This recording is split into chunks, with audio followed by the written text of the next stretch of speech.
É possível garantir, de fato, a permanência do André até a final da Libertadores do ano que vem? Um jogador que é jogador de seleção brasileira no próximo ciclo, se ele continuar jogando o que ele está jogando, que é um monstro de jogador?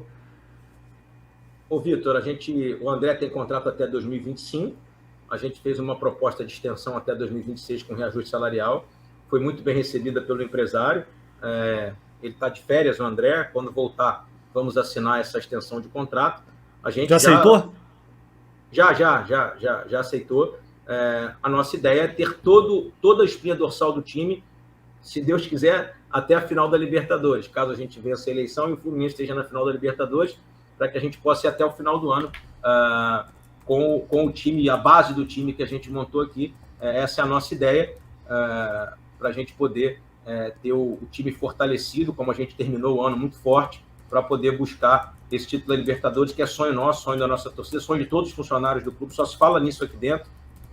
E com relação ao investidor chegar, por isso que eu falei no início, o investidor ele vai comprar uma companhia.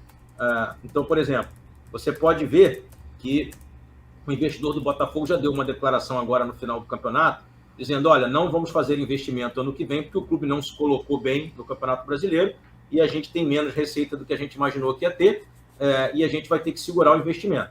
Então, o investidor vai chegar e vai olhar as receitas e as despesas do Fluminense, os ativos, o tamanho da dívida, e, obviamente, como eu te falo, ele está investindo dinheiro numa companhia. E um dos ativos da companhia é a venda de jogadores. Então, eu não seria mentiroso aqui, nem liviano, de dizer para você, simplesmente a chegada do investidor vai fazer com que a gente pare de vender jogador. Porque a venda de jogador, ela é mais ou menos 45% a 47% das receitas do clube, de qualquer clube, não só do Fluminense. Então, o investidor que está botando dinheiro no Bahia, o investidor que está botando dinheiro no Botafogo, o investidor que está botando dinheiro no Vasco, ele está comprando as receitas do patrocínio, ele está comprando as receitas do Campeonato Brasileiro, as receitas da televisão e está comprando também os ativos que são os jogadores.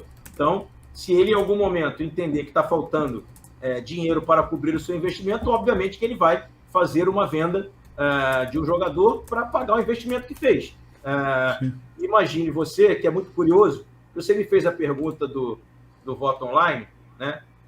Em uma entrevista que eu dei para um colega seu hoje, ele me disse, a torcida do Grêmio e a diretoria do Grêmio é contra a SAF, porque entende que a partir do momento que você tiver a SAF, parece que a bandeira de todos os candidatos à presidência do Grêmio foi contra a SAF, porque a torcida do Grêmio entende que ela tem cerca de, 70, 80 mil sócios torcedores, e eles escolhem o presidente do clube, que a partir do momento que tem uma SAF, eles não vão poder mais escolher o presidente do clube, eles vão escolher apenas o presidente do clube associativo, e a SAF vai ser gerida por um investidor, que vai tomar as decisões de investidor dele.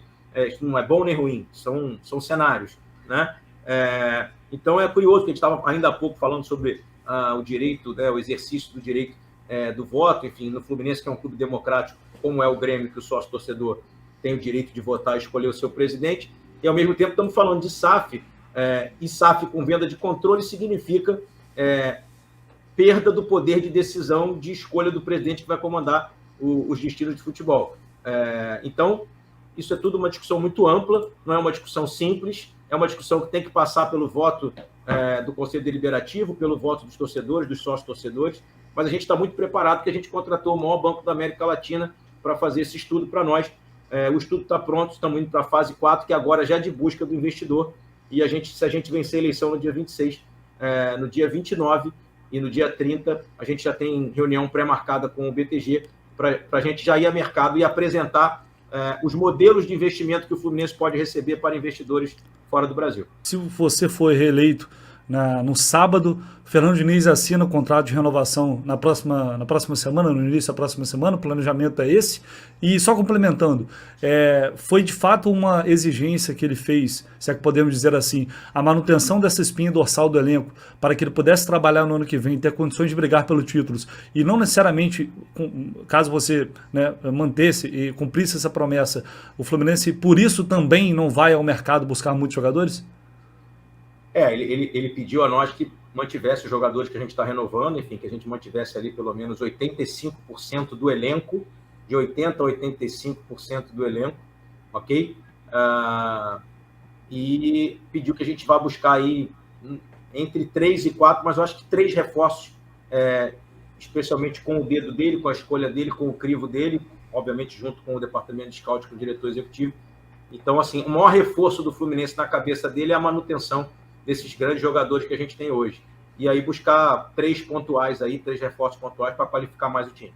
Ele assina o contrato semana que vem, se você for reeleito planejamento. Ele assina por 2 anos, até dezembro de 24. A gente observou esse ano que o Fluminense tinha um time titular excelente, né? Tanto é que conseguiu esse grande resultado no Campeonato Brasileiro, mas que em termos de elenco ainda carecia, ainda faltavam algumas peças para que o Diniz até pudesse fazer um rodízio maior, e a gente não teve lesão esse ano, né? O Arias, Ganso, o Cano, um negócio absurdo que esses caras jogaram sem se machucar, mas talvez chegue no ano que vem e a realidade não seja igual, isso pode acontecer. Será que 3 reforços não é muito pouco não, Mário, para vislumbrar coisas maiores? Ô, Vitor, essa é uma pergunta que eu gostaria muito que, caso a gente vença a eleição e na semana seguinte você faça ao Fernando, porque não rodar o elenco é uma opção do Fernando. Sim, sim. Ele, se você perguntar isso, ele vai te responder isso numa coletiva, porque ele é um cara sincero. Ele opta em manter o time titular o maior tempo possível dentro do campo, porque ele entende que o estilo de jogo dele precisa que os jogadores estejam repetindo e treinando e etc. Então, assim, tanto é verdade que ele não está nos pedindo 6, 7 reforços. Ele acha que 3 atende, porque ele entende que o elenco é bom. E aí, né, Vitor, aquilo que eu falo, que as pessoas dizem assim, mas se você tivesse um cara lá para discutir isso... Não, sim, isso é uma decisão do treinador. O treinador que bota o time em campo virou para a diretoria e falou, olha, eu preciso de aí 3 bons nomes, porque eu entendo que o elenco é bom. Ele acha... e você pode perguntar isso para ele publicamente. Ele acha o Michel Araújo um jogador excelente. Ele acha que foi um pedido dele, que no ano que vem, até porque veio agora no meio de temporada, estava muito tempo sem jogar, ele acha que o Marrone e o Alan vão ser extremamente úteis em 2022. Ele tem uma série de jogadores. O próprio William Bigode, se você perguntar, ele vai dizer, às vezes que entrou contra o Curitiba, contra o Goiás, fez gol da vitória, nos ajudou. Então ele entende que o elenco é um elenco muito bom, e por isso que ele pede poucos reforços, porque é uma filosofia de trabalho do treinador mexer pouco na equipe e não gosta de rodar a equipe.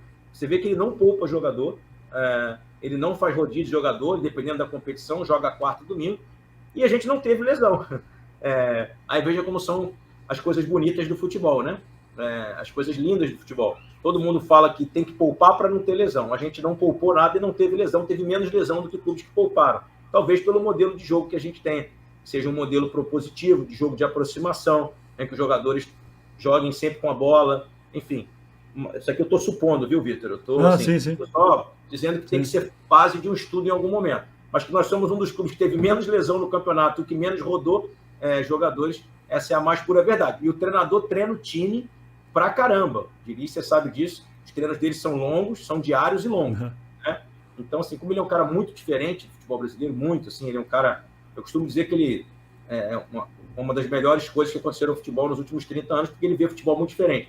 Hoje, até nessa entrevista que eu dei para um colega seu, ele me perguntou, por que a mudança de critério? Você teve treinadores como Roger, como Odair, como Abel, e depois pulou para o Fernando Diniz, por que não foi sempre o modelo igual ao do Fernando Diniz? Eu falei, porque não existe nenhum outro modelo igual ao do Fernando Diniz. O Fernando Diniz é um treinador único no futebol brasileiro, ninguém joga igual o Fernando no futebol brasileiro. Então, não dá para fazer esse comparativo. Se você perguntasse para mim, por que você teve o Odair, o Abel, e depois você teve o Barbieri, tudo bem. Mas por que você sai desse para o Fernando? O Fernando é diferente de tudo, por isso que a gente quis o Fernando. E já foi feito esse diagnóstico, já está chegando a uma hora de entrevista aí, então eu já vou finalizar aqui, mais 2 perguntinhas eu finalizo para a gente selecionar aqui alguns comentários para que você possa responder, completar aí 1h15. Já foi feito, só para fechar a parte de futebol, esse diagnóstico do que é emergencial agora, onde o Fluminense vai focar os seus reforços, já houve esse encontro aí do Diniz com você, com o Giovanni, para poder acertar esses detalhes? Sendo muito honesto com você, eles dois já estão trabalhando nesses nomes. Ele, o Paulo, o Ricardo Corrêa, que é o scout, e o Fernando Diniz, tá? Eles já estão discutindo esses nomes, mas a gente vai... Eu normalmente só entro nesse circuito, enfim, nesse dia a dia, quando vai chegando a parte de orçamento mesmo, enfim, eu não faço escolha de jogadores. A escolha é deles, né? Eu digo se tem condição financeira de fazer ou não dentro do orçamento do clube. E eles me trazem, inclusive, já com valores, com tudo. Então, eu não participo especificamente dessa primeira negociação do jogador. Aí vejam como é o futebol. Até faltando 3 rodadas, ele achava que a gente podia trazer um lateral esquerdo. Hoje ele acha que o Alexander pode atender. ainda está em discussão. Ainda está em discussão isso, né? Porque tinha já esse diagnóstico. Todas as posições estão em discussão, ele entende que precisa de, como eu te falei, uns 3 jogadores, e, enfim, de algumas posições que eu prefiro deixar para falar depois. Mas, assim, é isso. As discussões já começaram, mas ele precisa estar assinado o contrato, e ele colocou como condição esperar o dia 26 aí para assinar com a gente.